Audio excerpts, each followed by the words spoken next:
सृष्टि स्थित विनाशानां शक्तिभूते सनातनी गुणाश्रये गुणमये नारायणी नमस्तुते। विंध्यस्थां विंध्यनिलयां विंध्यपर्वतवासिनीं योगिनी योगमाया त्वां चंडिकां प्रणमाम्यहम्। जय मां विंध्यवासिनी, आपकी सदा ही जय हो। नमस्कार, आप देख रहे हैं नवरात्रि स्पेशल काल चक्र। जय माता दी। मैं हूं आपके साथ अंजलि आनंद और मेरे साथ हैं प्रश्न कुंडली विशेषज्ञ पंडित सुरेश पांडे जी। बहुत बहुत स्वागत है पंडित जी आपका। धन्यवाद। अष्टमी नवमी पर कैसे करें कन्या पूजन, कैसे पाएं नवरात्रि का पूरा फल, जानने के लिए देखिए नवरात्रि स्पेशल काल चक्र। जय माता दी।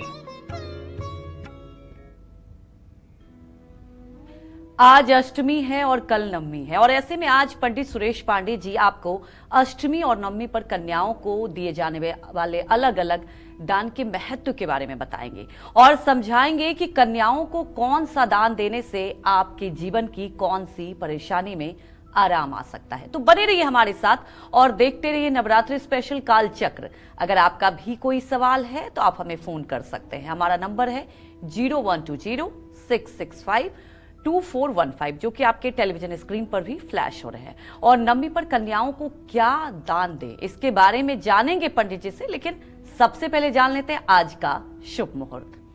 बताएं। आज 5 अप्रैल 2025 दिन शनिवार है। आज चैत्र शुक्ल पक्ष की अष्टमी तिथि शाम 7:26 तक है। इसके बाद नवमी तिथि शुरू हो जाएगी। पुनर्वसु नक्षत्र कल सुबह 5:32 तक, उसके बाद पुष्य नक्षत्र शुरू होगा। अतिगंड योग रात 8:03 तक, उसके बाद सुकर्मा योग शुरू होगा। आज दुर्गा अष्टमी है, नवरात्र की अष्टमी है। आज मां महागौरी के पूजा का विधान है। आज के कुछ अशुभ मुहूर्त भी हैं रोज की तरह। जैसे शनिवार है तो राहु काल रहेगा सुबह 9 बजे से 10:30 बजे तक और यमगंड काल रहेगा दोपहर 1:58 से 3:33 तक। इन अशुभ समयों में किसी नए कार्य का शुभारंभ नहीं करना चाहिए। जय मां विंध्यवासिनी। तो आज का काल चक्र आप सबके लिए बेहद ही महत्वपूर्ण है क्योंकि आज पंडित जी आपको कन्या पूजन से जुड़ी हर वो उपाय बताएंगे, हर वो नियम बताएंगे। क्योंकि जब भी आप नवरात्रि का पूजन करते हैं कन्या पूजन का एक विशेष महत्व होता है। लेकिन मैं अपने दर्शकों को एक महत्वपूर्ण बात ये भी बता दूं और ये खुशी की भी बात है और आप सबके प्यार से ही ये संभव हो पाया।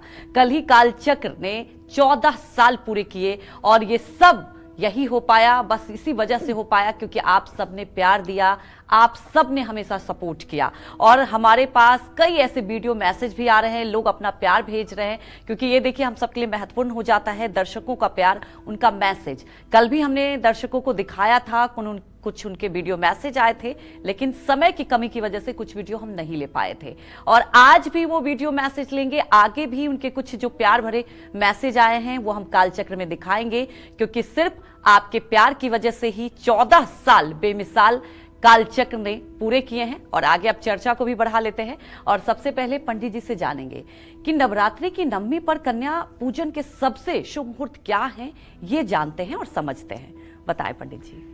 देखिए, नवरात्र की नवमी पर कन्या पूजन का जो मुहूर्त है वो चर लग्न में कल सुबह 7:40 से सुबह 9:15 तक का है। लाभ लग्न जो है वो सुबह 9:15 से 10:49 तक है और शुभ लग्न जो है दोपहर 1:58 से 3:33 तक है।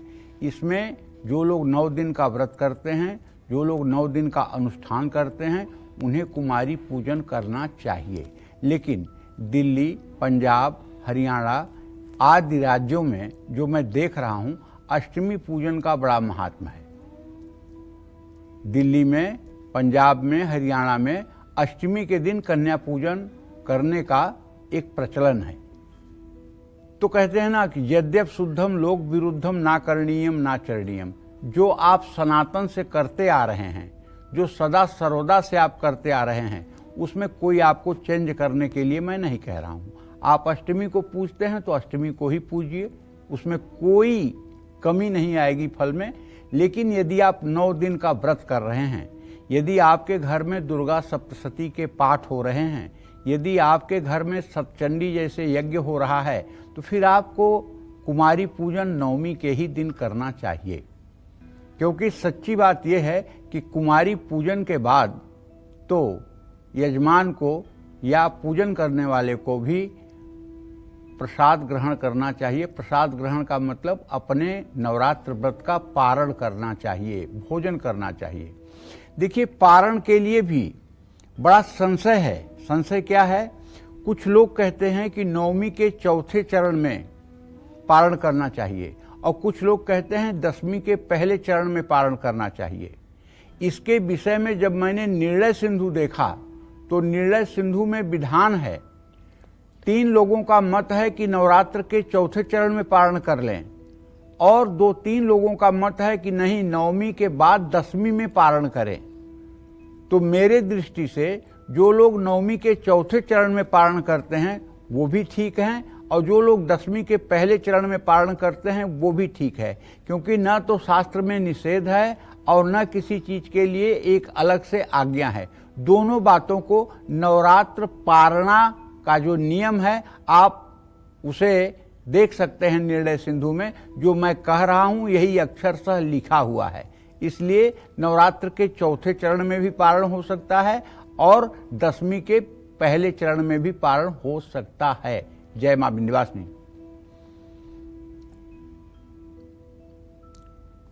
तो चलिए आगे बढ़ते हैं और जानते हैं कि बीमारियों से मुक्त होकर निरोगी काया पाने के लिए हम सभी को नवरात्रि की अष्टमी पर और नवमी पर कौन से उपाय करने चाहिए, बताएं पंडित जी। पहली बात तो ये जान लो अंजलि,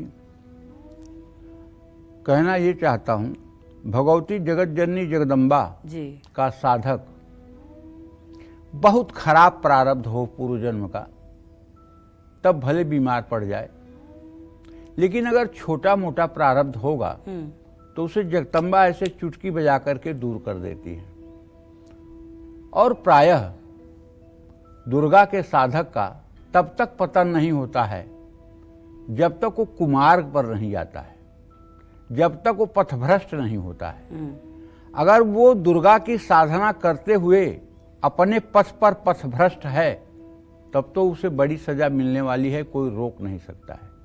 लेकिन यदि वो सतमार्गगामी है, धर्मानुकूल आचरण कर रहा है, तो आप विश्वास करो, चाहे जितना बुरा प्रारब्ध होगा, मैया अपने चमत्कार से उसको ऐसे बचाएगी जैसे मां अपने गोद में बच्चे को बचाती है। तो जिन लोगों को अपनी आर्थिक स्थिति सुधार करना है, बीमारियों से मुक्त होना है, निरोगी काया पाना है, विपत्तियों से मुक्ति चाहिए, खुशहाली चाहिए, आर्थिक स्थिति में सुधार हो, धन की अधिष्ठात्री देवी मां लक्ष्मी है, उनकी उपासना करने के बाद भला बताइए क्या असंभव रह जाता है। इंद्र से रूठकर जब महालक्ष्मी चली गई थी और इंद्र श्रीहीन हो गया था, तो इंद्र ने जाकर ब्रह्मदेव के चरणों में साष्टांग प्रणाम करते हुए अपनी विपदा कही। ब्रह्मदेव ने एक मंत्र दिया इंद्र को, कहा कि इस मंत्र का 10 लाख पुरस्चरण करो तो लक्ष्मी प्रसन्न होंगी और पुनः तुम्हारे स्वर्ग में लक्ष्मी की स्थापना हो जाएगी। इंद्र ने उस मंत्र का 10 लाख जप किया। ये श्रीमद् देवी भागवत के 9वें स्कंध में लिखा हुआ है, 9वें स्कंध में लिखा हुआ है। तो मंत्र क्या था भाई? ओम श्रीम ह्रीम क्लीम ऐं कमल वासिन्ये स्वाहा। मैं आज इस कलिकाल में भी ये कहता हूं पूरी गारंटी के साथ कि अगर कोई व्यक्ति इस मंत्र का 10 लाख का पुरस्चरण कर ले और नित्य स्फटिक पारे या चांदी के श्रीयंत्र का, जो पिरामिड के आकार का हो, उसका श्री सूक्तम से अभिषेक करे, जल से, दूध से, गन्ने के रस से, दही से, शहद से, घी से, श्री सूक्तम के मंत्रों को बोलते हुए सुबह शाम अभिषेक करे और इस मंत्र का जप करे, 10 लाख की संख्या पूरी होते ही वो उस व्यक्ति के जीवन में भी लक्ष्मी और कुबेर की कृपा बरसने लगेगी। चाहे आप 1000 करोड़ के कर्जदार हों और चाहे आपको अब घर छोड़ने की नौबत आ गई है कर्जदारों के डर के मारे, दोनों स्थितियों में अगर ये अनुष्ठान आपका हो रहा है तो इसका चमत्कार 1.25 लाख होने पर ही दिखने लगता है, लेकिन पूर्ण रूपेण इसका चमत्कार 10 लाख पर होता है। अब कुछ लोग हैं कि 5 दिन मंत्र करेंगे, कहेंगे हमको तो फायदा नहीं हो रहा है। अरे ऐसे थोड़ी होता है। कितना विशाल आपके पूर्व जन्म के प्रारब्धों के पाप का भंडार है, पाप का पहाड़ है, उसको जलने में समय तो लगेगा। हाँ, अगर आपका पूर्व जन्म का प्रारब्ध बहुत अच्छा है तो आप 2 माला घुमाएंगे, उसी में सारा काम हो जाएगा। भाई, तराजू अगर बराबर पर है और एक तराजू पर अगर 1 ग्राम का भी सिक्का रख दें तो वो पलड़ा नीचे चला जाएगा। लेकिन अगर तराजू का एक पलड़ा एकदम जमीन पर है, दूसरा पलड़ा आसमान में है, तो उस पर तब तक तराजू का पलड़ा बराबर नहीं होगा जब तक उसके बराबर कोई सामान नहीं होगा। तो सीधी सी बात है कि अगर आप सम्मान चाहते हैं, अगर आप महिला हैं, लंबी सुहाग की कामना है आपको, अपने पति की या अपने जीवन साथी की लंबी उम्र चाहते हैं, तो नवरात्रि में कन्या पूजन करते हुए कन्याओं को श्रृंगार की सामग्री और सफेद पुष्प की माला जरूर पहनानी चाहिए। पैसों की परेशानी अगर बनी हुई है तो नवरात्र में कन्या पूजन करते हुए श्रृंगार सामग्री के साथ साथ गुलाब के फूलों की माला भी कन्याओं को पहनानी चाहिए। और देखिए, एक बात जान लीजिए, अगर आपने नवरात्र का व्रत नहीं किया है कोई बात नहीं, अगर आपने 9 दिन दुर्गा सप्तशती का पाठ नहीं किया है कोई बात नहीं, अपराधो भवते तनयस्य पदे पदे को परस्ते लोके केवलम मातरम बिना। लेकिन अगर साक्षात नवदुर्गा की आप पूजा करते हैं कुमारियों के रूप में, तो मैं दावे के साथ कहता हूं रिद्धि सिद्धि आपके पीछे पीछे घूमेगी। ये कैसे होगा? ये ऐसे नहीं होगा, आओ रे तू भी यहां बैठ जा, तू भी यहां बैठ जा, ऐसे नहीं होने वाला है। जब उनका पदार्पण आपके घर में हो तो आपका हृदय इतना आह्लादित हो कि मेरे घर तो देवी मैया आ गई, मेरे कितने बड़े भाग कि मेरे घर में तो साक्षात देवी मैया पधारी। और एक तुरंत छोटी सी कुर्सी लगाइए और उस पर उन्हें बैठाइए और एक थाल में पानी लीजिए और उनका पैर धोना शुरू करिए। क्रम से 9 कन्याओं का पैर धोइए और एक 10 साल का बच्चा हो, लड़का हो, उसका भी पैर धोइए। और आपके घर में आपकी गृहिणी, आपकी पत्नी, आपकी माँ जो भी हों, उनको चाहिए कि आलता पहले से घोल कर रखें, सभी कन्याओं के पैर में आलता लगाएं। फिर उनको शुद्ध स्वच्छ आसन पर पूरब मुंह करके बैठाएं। बैठाने के बाद अगर आपकी सामर्थ्य है तो सभी कन्याओं को नए वस्त्र दें, पूरा नया वस्त्र उनको दें। अगर आपकी सामर्थ्य नहीं है पूरा नया वस्त्र देने की तो कम से कम एक एक चुन्नी उनके कंधे पर तो जरूर दें। और सबके माथे पर चंदन और केसर का तिलक लगाएं, सबके गले में एक एक माला डालें, धूप दीप दिखाएं और उसके बाद सुंदर सुंदर थाली में हलवा, पूड़ी, खीर, जलेबी, दही, फल, ये सारी वस्तु रख करके उनके सामने श्रद्धा पूर्वक रखें और ये मन में सोचें कि ये देवियों को ही मैं निवेदित कर रहा हूं। और उनके सामने एक गिलास में सबके सामने पानी रखें और हाथ जोड़कर सबसे याचना करें कि आप इसे स्वीकार करें। वो जितना भी स्वीकार करें उनके साथ जोर जबरदस्ती ना करें। और जब भोजन प्रसाद वो पालें तो उनका हाथ धुलवाएं। हाथ धुलवा करके हाथ का धुला हुआ पानी पूरे घर में छिड़कवाएं।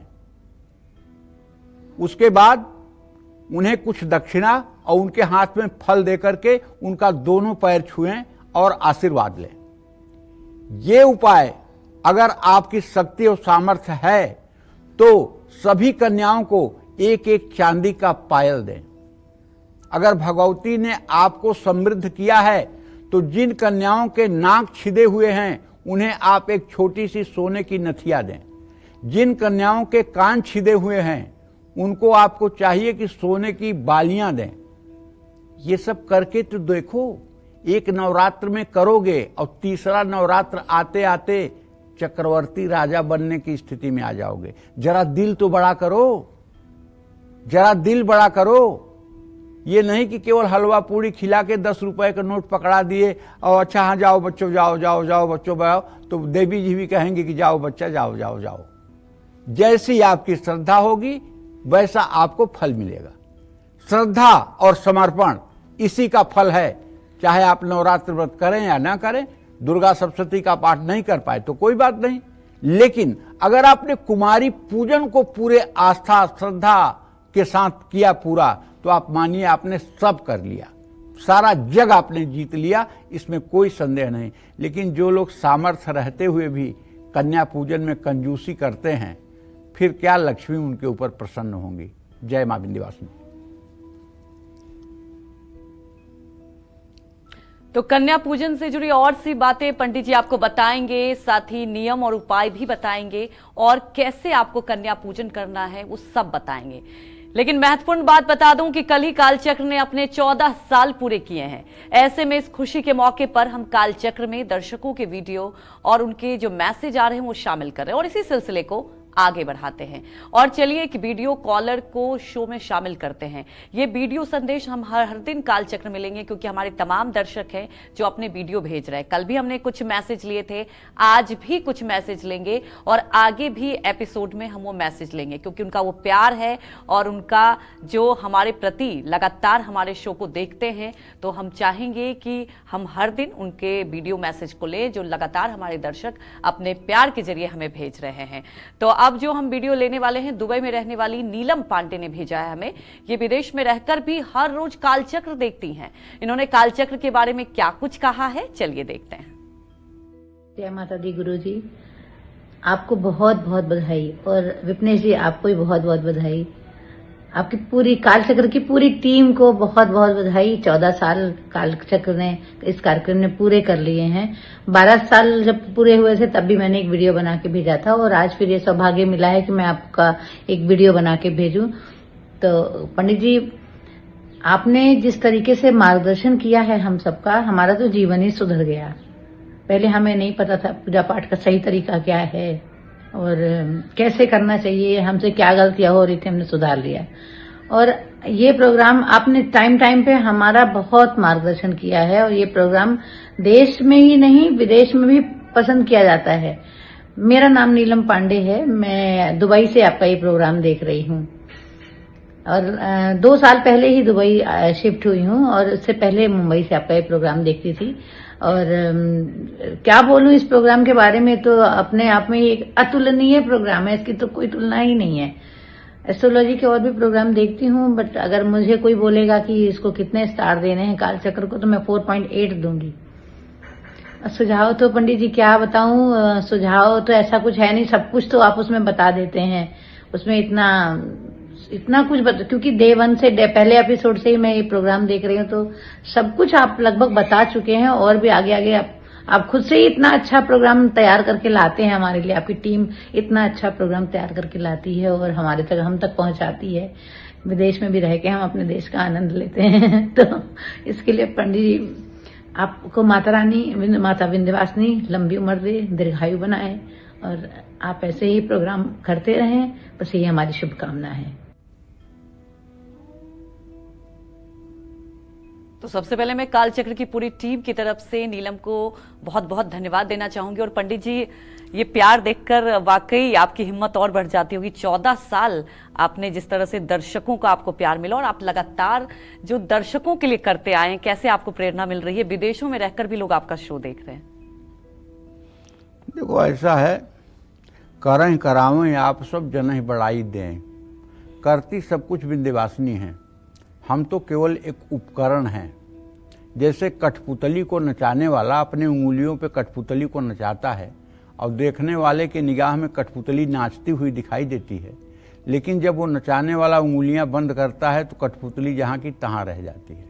उसी तरह से इस जीव से भी कराने वाली विंध्यवासिनी है। वही बुलवाती हैं, वही कहलवाती हैं, वही कुछ कहलवाती हैं। इसमें मेरा कोई श्रेय नहीं है, मेरा कोई योगदान नहीं है। और मैं कैसा महसूस करता हूँ, मैं तो 24 घंटे इसी मस्ती में मस्त रहता हूँ कि माँ विंध्यवासिनी मेरी माँ है। मुझे तो इसी मस्ती से कभी फुर्सत नहीं मिलती। माँ मेरी माँ है, हर समय उन्हीं का मनन चिंतन ध्यान, और सोते जागते उठते बैठते बस। मुझे तो, और अभी जब लोग कह रहे हैं 14 साल बेमिसाल, तो मुझे लगता है जैसे अभी 2 साल भी नहीं हुए हैं। तो पंडित जी, यही तो आपको इस शो से इतना लगाव है, दर्शकों से इतना लगाव है, जो आपको पता ही नहीं चला 14 साल आपने इस शो को कर तो लिया। बस सो तो मैया की ही कृपा से होता है जी। सो तो मैया की ही कृपा से होता है और मैया ही करती है। ठीक है, सनातन धर्म को जागृत करने के लिए, सनातन संस्कृति को जानने के लिए मैया प्रेरणा देती है कि तू बोल, यही लोगों को करना है, इसी तरह से रास्ते पर चलें। तो बस मैया की ही प्रेरणा है, सब कुछ उन्हीं को श्रेय जाता है। जी बिल्कुल, और उम्मीद यही करेंगे कि आगे भी इस शो को ऐसे ही दर्शकों का प्यार मिलता रहे, और आगे भी और वीडियो मैसेज दिखाएंगे, आने वाले एपिसोड में भी दिखाएंगे, क्योंकि लगातार दर्शकों का प्यार मिल रहा है। आगे बढ़ते हैं और जानेंगे कि संतान सुख और समृद्धि के लिए हम सभी को नवरात्रि के अष्टमी नवमी पर कन्याओं को कौन सा दान देना चाहिए, ये जानते हैं। बताएं पंडित जी। देखिए, सही बात तो ये है, दान उसे दिया जाता है जो याचक हो। दान किसे दिया जाता है? जो याचक हो, जो आपसे कुछ मांगता हो। और जो आपको दे सकता है उसको आप क्या दान देंगे? जो आपको दे सकता है उसको आप क्या दान देंगे? गलत बात है ना। लक्ष्मी जी आपको दे सकती हैं, आप लक्ष्मी को क्या दान करोगे? दुर्गा जी आपको दे सकती हैं, आप दुर्गा जी को क्या दान करेंगे? तो मेरे कहने का मतलब, नहीं, जो कुछ भी मेरे पास है उसे दान नहीं, हम समर्पण करें। उदाहरण के लिए, जैसे आपके 2 बच्चे हैं और आपने ले आकर के 2 केले दोनों बच्चों को दिया। एक बच्चे ने केला छील करके खुद खाना शुरू कर दिया और दूसरा बच्चा केला छील कर आपके मुंह के पास ले आ रहा है, मम्मी प्लीज तुम खा लो, मम्मी प्लीज तुम खा लो, पहले तुम खा लो। तो क्या आप खा लोगी? नहीं खाओगी, बल्कि उस बच्ची को अपने गोद में बैठा करके आप वही केला उसको खिलाओगी। तो उसी तरह से ये माता की दी हुई सारी संपदा आपके जीवन में है। आपके जीवन में जो धन वैभव यश कीर्ति मान सम्मान प्रतिष्ठा है, सब माता का दिया हुआ है। और उन्हीं की वस्तु अगर आप उनको समर्पित कर रहे हैं तो इसमें दान जैसी कोई बात ही नहीं है। आप समर्पण कर रहे हैं और इस समर्पण के बाद आप मां को और प्रिय हो जाएंगे, मां को अत्यंत प्रिय हो जाएंगे, बहुत प्रिय हो जाएंगे, और वो हर समय आपके दोनों हाथ को भरे रखेंगी। तो संघर्ष भरे जीवन में मन को विचलित होने से बचाने के लिए, सर्वत्र सिद्धि और सफलता पाने के लिए, आपको जीवन की परेशानियों का दमन करने के लिए नवरात्र में कन्या पूजन करने के बाद कन्याओं को मीठे फल भी देने चाहिए। सुख समृद्धि चाहते हैं तो लाल और पीले रंग के फल कन्याओं को दें, और माँ दुर्गा की कृपा पाने के लिए कन्याओं को नारियल और केला भी आप दे सकते हैं। और हाँ, अगर हो सके लाल लाल कांच की चूड़ियाँ मिल जाएं तो सभी कन्याओं के हाथ में लाल लाल कांच की चूड़ियाँ भी अगर आप डालें तो निश्चित रूप से बहुत अच्छा होगा। लेकिन सामान कम हो या ज़्यादा, वो तो आपके शक्ति और सामर्थ्य के ऊपर है, क्योंकि भगवती गुड़ और चीनी का भी भोग लगाने पर उतना ही संतुष्ट होती हैं जितना 56 प्रकार के व्यंजन का भोग लगाने पर संतुष्ट होती हैं। वो देखती हैं कि मेरे बच्चे की हैसियत क्या है, वो देखती हैं कि मेरा बच्चा कितना सामर्थ्यवान है। सामर्थ्य के अनुसार यदि उसने पूजा की है तो उसकी पूजा वो तत्काल स्वीकार कर लेती हैं। तो इसलिए अपनी सामर्थ्य के अनुसार पूजन करना चाहिए। ये बात ध्यान रखना चाहिए कि हमें अपनी समृद्धि और अपने वैभव के हिसाब से माता की पूजा आराधना करनी चाहिए। जय मां विंध्यवासिनी।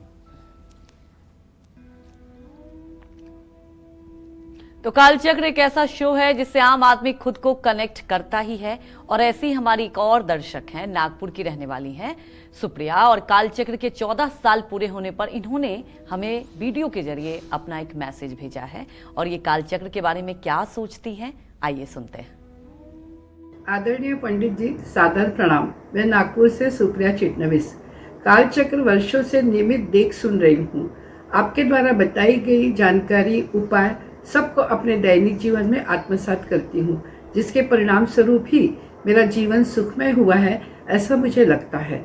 मैं अपने आत्मीय जनों को भी न्यूज़ 24 के कालचक्र को देखने, मन लगाकर सुनने और आपके द्वारा बताई गई बातों को अमल में लाने का आग्रह करती हूँ। फलस्वरूप उनका जीवन भी सुखद हो रहा है। पंडित जी अपने धार्मिक ग्रंथों का गहन अध्ययन कर जो जानकारी जन जन तक पहुंचा रहे हैं, इसके लिए न्यूज़ 24 की टीम और पंडित जी आप सभी की मैं आभारी हूँ। कालचक्र एवं पंडित जी दोनों के दीर्घायु की कामना करती हूँ। पंडित जी से प्रत्यक्ष भेंट की भी इच्छा है।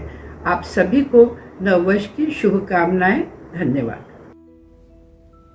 Very good. तो सुप्रिया जी, आपका बहुत बहुत धन्यवाद। आगे भी हमारे पास ऐसे वीडियो मैसेज आए हैं और लगातार हम लोग कोशिश यही कर रहे हैं कि उनके वीडियो मैसेज को हम अपने शो में दिखाएं, क्योंकि दर्शकों का ये प्यार है। इसी वजह से 14 साल इस शो के पूरे हो चुके हैं। आगे भी ऐसे ही दर्शकों का प्यार चाहिए, जिससे इस शो को और ज्यादा आगे लेकर जाया जाए। चर्चा को आगे बढ़ाते हैं। पाप, भय और बाधाओं से मुक्ति पाने के लिए नवरात्रि की अष्टमी या नवमी पर क्या उपाय करने चाहिए, ये जानते हैं पंडित जी से। बताएं पंडित जी।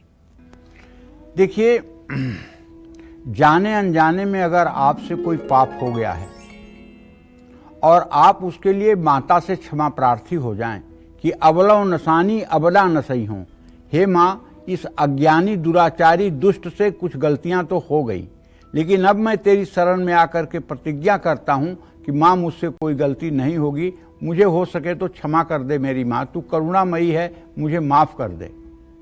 पक्का विश्वास मानिए, अगर हृदय में आपके दुख हो गया, पश्चाताप हो गया और आपने शरणागति लेकर के कह दी, तो निश्चित रूप से भगवती आपके दूषित कर्म को भी क्षमा कर देंगी।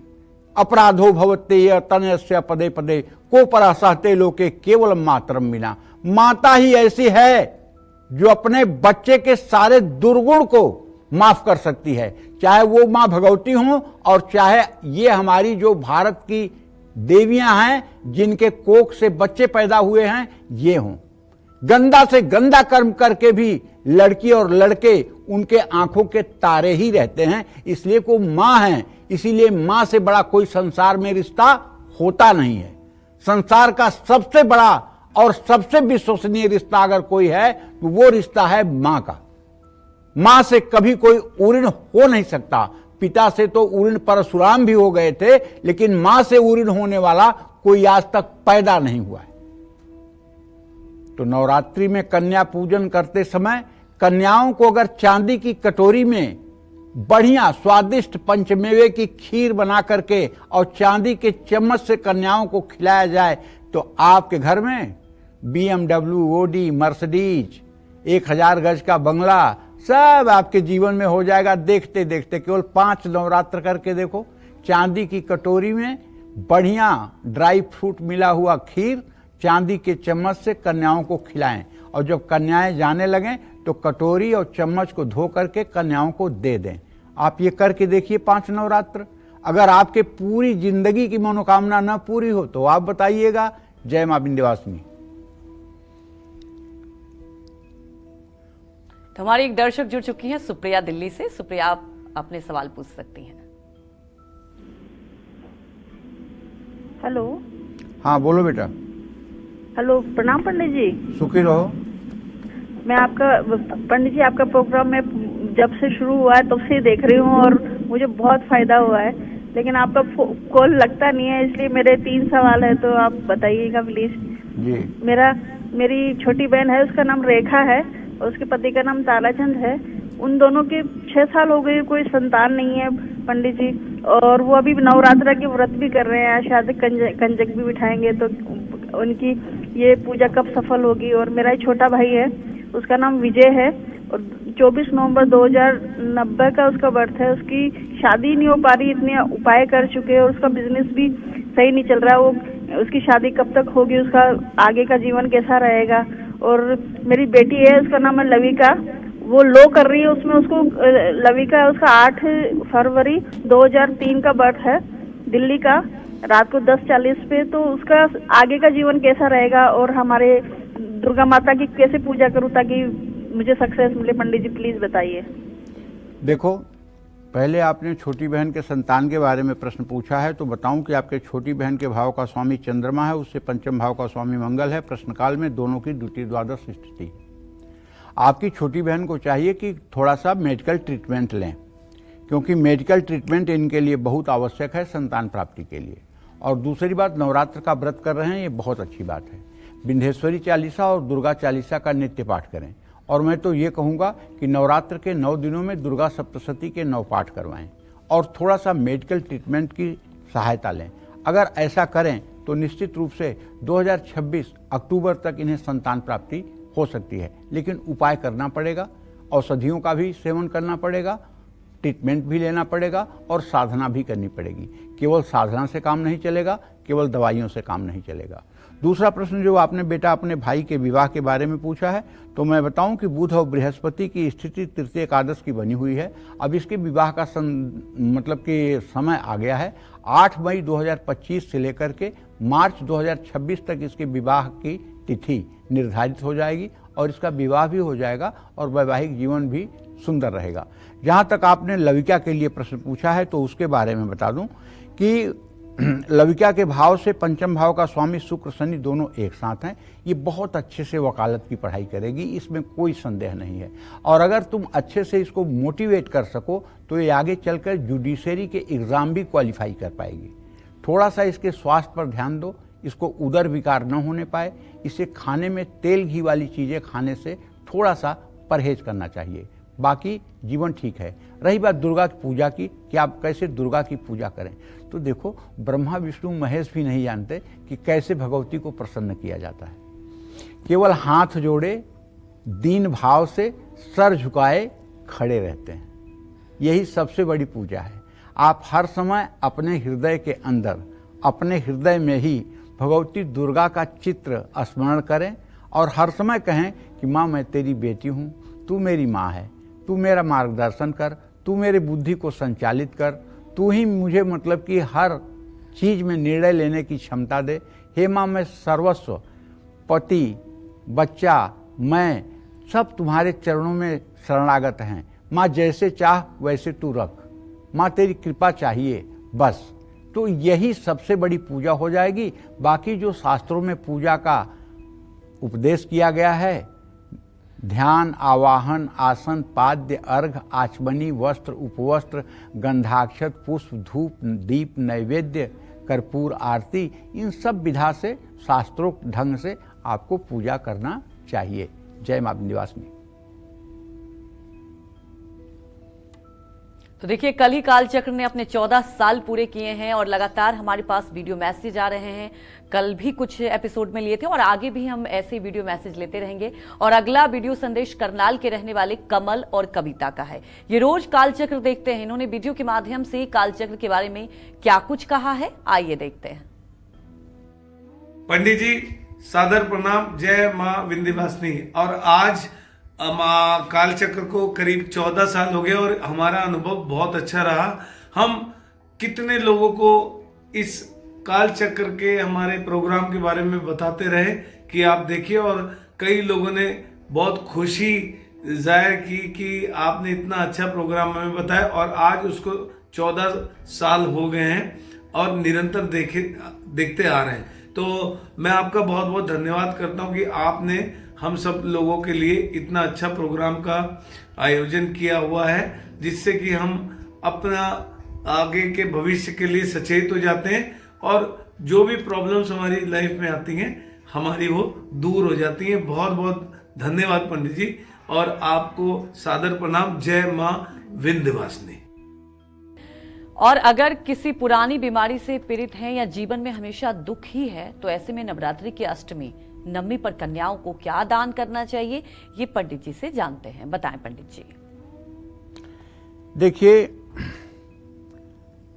बहुत स्पष्ट रूप से कहा गया है कि दारिद्र दुख भय हारण का तुदन्या सर्वोपकार करणाय सदार्थ चित्ता। दुर्गा जी के स्मरण मात्र से ही दुख और दरिद्रता का नाश हो जाता है। यही संपूजिता नित्यम प्रसादय धन भोजनय ददाति वित्तम पुत्रान मत धर्मे गतिम शुभाम। ये 12वें अध्याय में दुर्गा सप्तशती के आता है कि जो नित्य भगवती की प्रातः सायं गंध पुष्प अक्षत नैवेद्य से पूजन करता है, उसको भगवती देती हैं ददाति वित्तम, पहले धन देती हैं।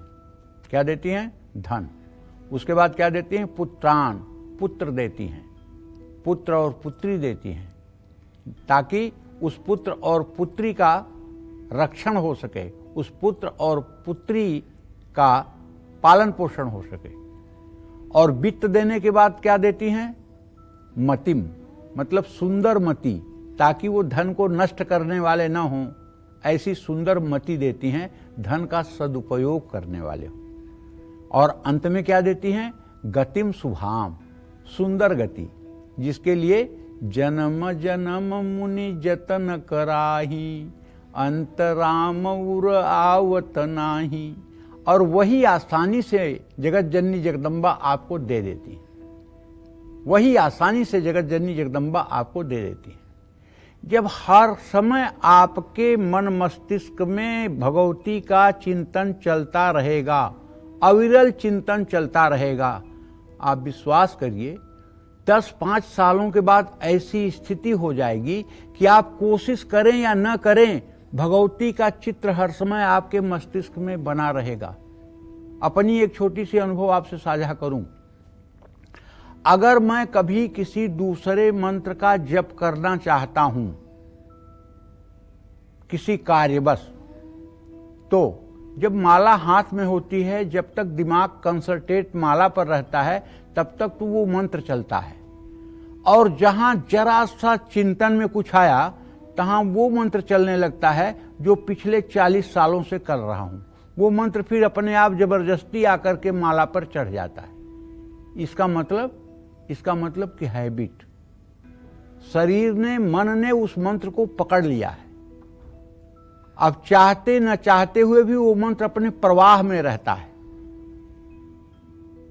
हठ से रगड़ करई जो कोई, अनल प्रगट चंदन से होई।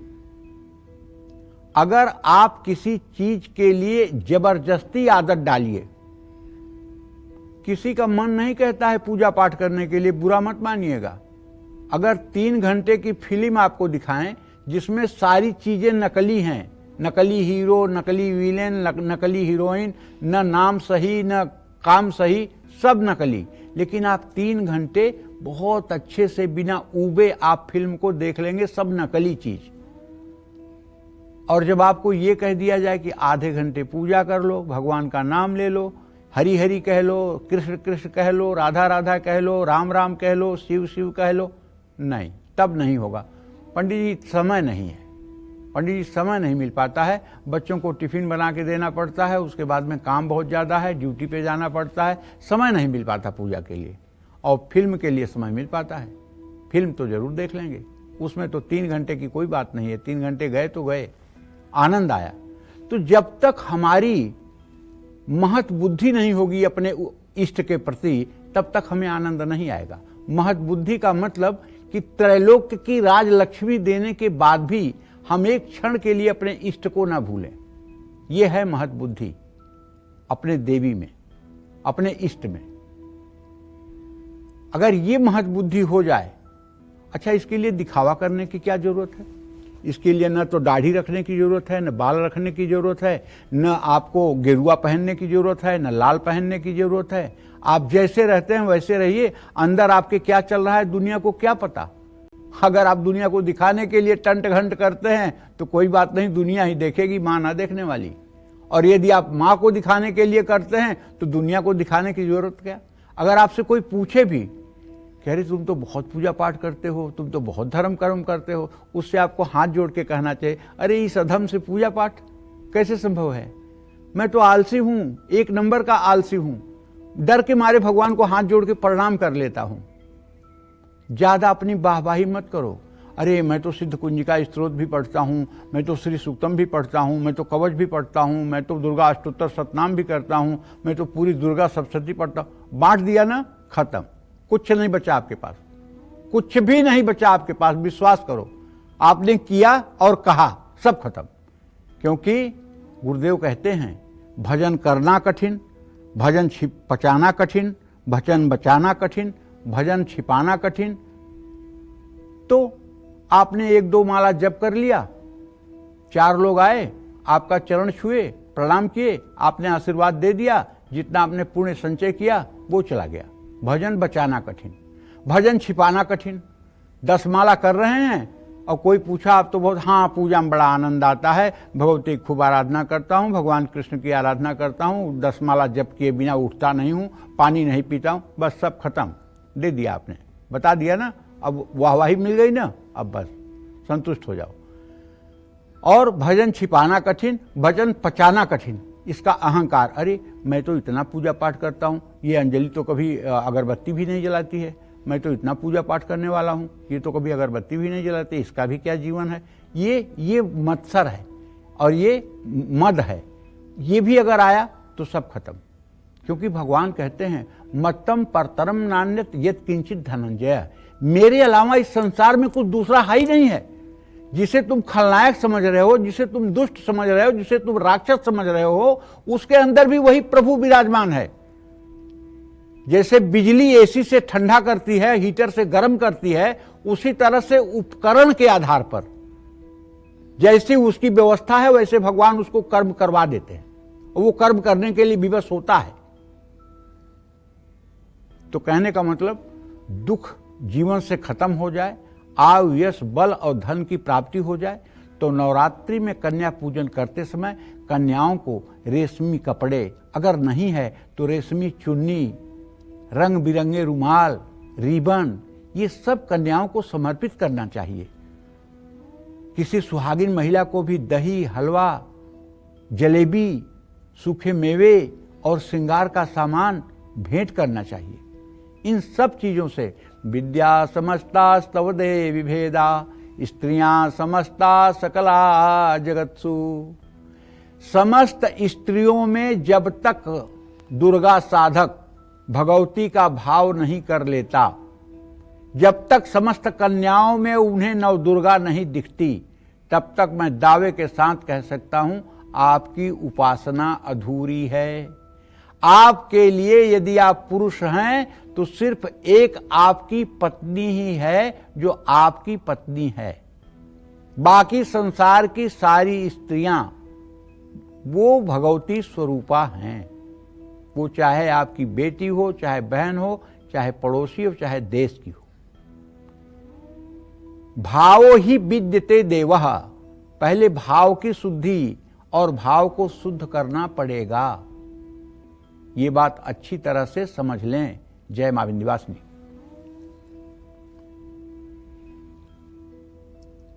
तो चलिए अपने वीडियो संदेश के सिलसिले को अब आगे बढ़ाते हैं और विदिशा मध्य प्रदेश के रहने वाले दिनेश चंद्र गर्ग कालचक्र के बारे में क्या कुछ कहना चाहते हैं, आइए देखते हैं। दिनेश चंद्र गर्ग आध्यात्मिक, सिरोंज जिला विदिशा मध्य प्रदेश से कालचक्र का नियमित दर्शक हूं। सारे कार्यक्रम ध्यान से देखता हूं, सुने हैं और सीखा है। जिस दिन लाइव कार्यक्रम नहीं आता बड़ा कष्ट होता है, जैसे कुछ गुम गया हो। विद्वान मूर्ति पांडे जी के कारण काल के चक्र का पूर्व ज्ञान होने से कुचक्र से बच जाते हैं। पांडे जी आप महान हैं। न्यूज 24 की पूरी टीम को प्रसारण के लिए बहुत बहुत बधाई। आपका ये कार्यक्रम पूरे विश्व में विख्यात हो। आदरणीय पांडे जी को सादर चरण स्पर्श। भारत वंदे मातरम। जय हो। तो दिनेश जी आपका बहुत बहुत धन्यवाद आपके प्यार के लिए, आपके ये मैसेज के लिए। और अगर किसी की शादी नहीं हो पा रही है तो नवरात्रि की अष्टमी नवमी पर कन्याओं को क्या दान देना चाहिए ये जान लेते हैं। बताएं पंडित जी। देखिए, शादी में भी विलंब होना एक प्रकार का योग है। जब हम किसी की जन्म कुंडली देखते हैं और उसकी जन्म कुंडली में शुक्र अस्त होता है या उसकी कुंडली में पंचम सप्तम भाव में, विवाह भाव में शनि, राहु, केतु, नीच का सूर्य जैसे ग्रह होते हैं, या बृहस्पति होता है, या सप्तम भाव का स्वामी अस्त होता है, या शुक्र से सदाष्टक योग होता है, तो विवाह में बड़ा विलंब होता है। और ऐसे लड़के लड़कियों के माता पिता से पूछिए ना उनका दर्द।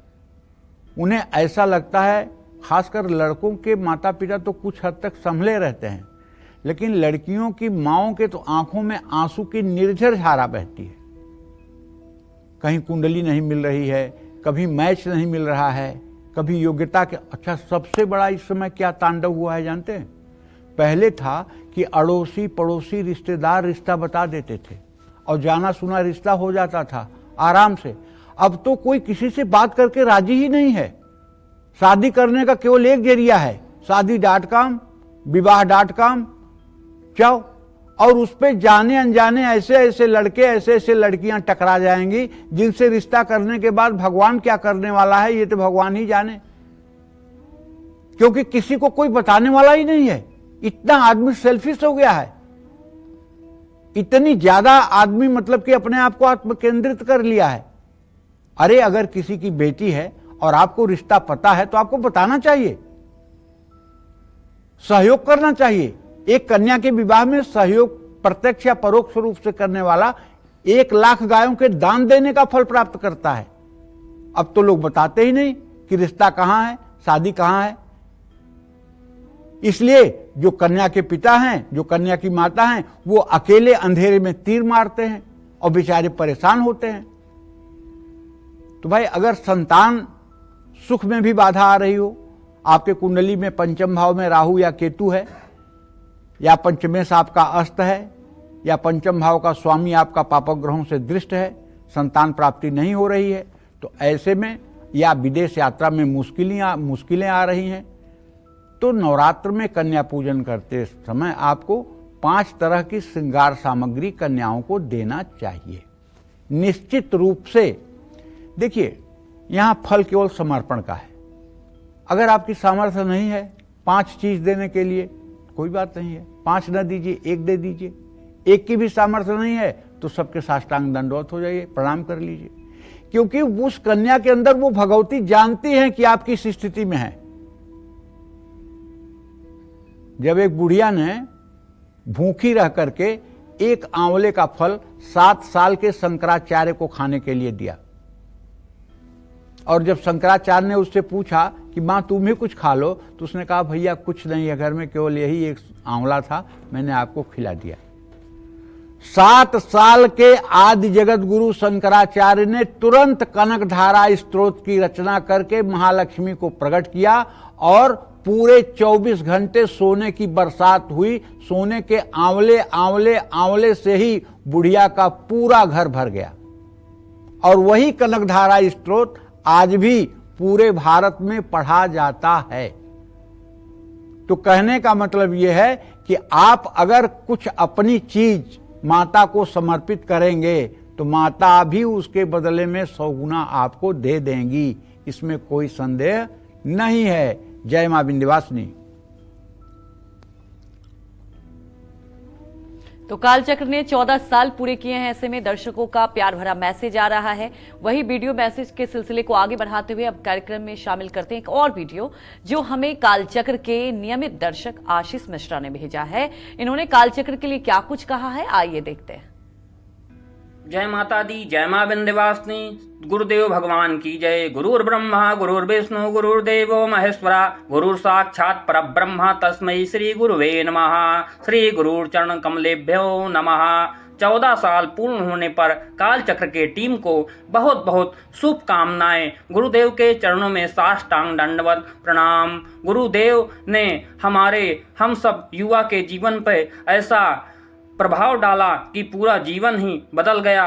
ऐसे ही हमेशा पूरे जीवन गुरुदेव का आशीर्वाद मिलता रहे और ऐसे माँ विंध्यवासिनी की कृपा बरसती रहे। बहुत बहुत शुभकामनाएं। जय माँ विंध्यवासिनी। में पंडित जी लगातार आपको कन्या पूजन के बारे में बता रहे हैं, साथ ही वो उपाय भी बता रहे हैं कि कैसे आपको अपने मान सम्मान को आगे बढ़ाना है। अगर कोई भी परेशानी है तो आप माँ की पूजा करके, माँ की आराधना करके कैसे उस सुख को पा सकते हैं। तो मान सम्मान, सुख, संतान सुख पाने के लिए और परिवार से हर संकट दूर भगाने के लिए इस नवरात्रि हम सभी को, कन्याओं को किन चीजों का दान करना चाहिए ये जान लेते हैं। बताएं पंडित जी। देखिए, प्रेम प्राप्ति और वैवाहिक जीवन की कुशलता के लिए, वैवाहिक जीवन को सुखी बनाने के लिए वर कन्या दोनों को चाहिए कि कुमारी पूजन करें और अपने शक्ति सामर्थ्य के अनुसार कुमारी पूजन करें। अब बार बार नहीं कहूँगा कि पैर धोइए, अलता लगाइए, माला पहनाइए, कपड़े दीजिए, बार बार नहीं कहूँगा। सब लोगों के लिए एक बार मैं कह चुका हूँ। कार्यक्रम की व्यस्तता को देखते हुए आपसे ये अनुनय, विनय और सभी लोगों से है, जो लोग भी कार्यक्रम देख रहे हैं, कि आप अपने श्रद्धा को उड़ेल दीजिए कुमारी पूजन में। जो भी आपकी इच्छा हो, अपना हाथ मत दबाइए, दिल खोल करके खर्च करके पूजन कर लीजिए। विश्वास करिए, जितना दोगे उसका लाख गुना मिलेगा। और जीवन से चाहते हो कि दरिद्रता में आग लग जाए, दरिद्रता सदा सर्वदा के लिए समाप्त हो जाए, 7 पीढ़ियां आपकी राजा बन के राज करें, इसके लिए फिर दिल बड़ा करिए और कन्याओं को लाल चुनरी के साथ साथ लाल चूड़ियां भी दीजिए। और मां दुर्गा को और कन्याओं को अष्टमी और नवमी पूजा के बाद परिवार पर किसी तरह का अगर संकट दिख रहा है आपको, तो अष्टमी और नवमी पर कन्याओं को लाल रंग की चूड़ियां दीजिए। मान सम्मान और संतान सुख पाने के लिए कन्याओं को पीले रंग की कांच की चूड़ियां दीजिए। जिस व्यक्ति को मानसिक तनाव, बोलने में दिक्कत है, जो महिलाएं मानसिक रूप से मजबूत होना चाहती हैं, अपना निर्णय लेने की शक्ति को बढ़ाना चाहती हैं, उनको नीले रंग की चूड़ियां पहननी चाहिए और कन्याओं को भी देना चाहिए। जीवन में खुशहाली लाने के लिए, परिवार में उन्नति के लिए हरे रंग की चूड़ियां कन्याओं को देनी चाहिए। जय मां विंध्यवासिनी।